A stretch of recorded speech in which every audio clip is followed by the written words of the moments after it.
Nel, ano ang mga inaasahang iuulat ng Pangulo sa kanyang SONA?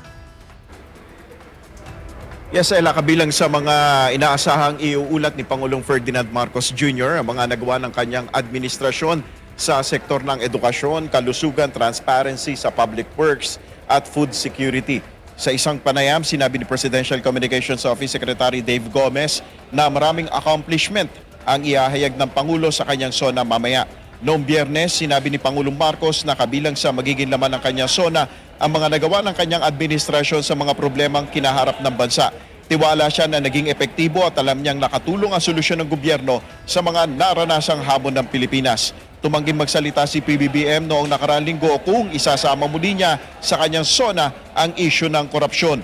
Ukol naman sa isusuot ng Pangulo, ayon kay Palace Press Officer Undersecretary Claire Castro, hindi ito napag-uusapan dahil tutok ang lahat sa magiging mensahe ni PBBM mamaya sa kanyang SONA. Kahapon, isinagawa ni PBBM ang kanyang huling pagsasanay sa pagbabasa ng kanyang magiging talumpati.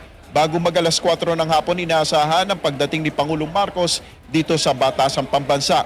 Base sa impormasyon mula kay Yusek Castro, 1 hour and 20 minutes ang itatagal ng talumpati ng Pangulo. Yan muna ang ating update. Balik sa iyo, Ella. Maraming salamat, Nel Maribohok.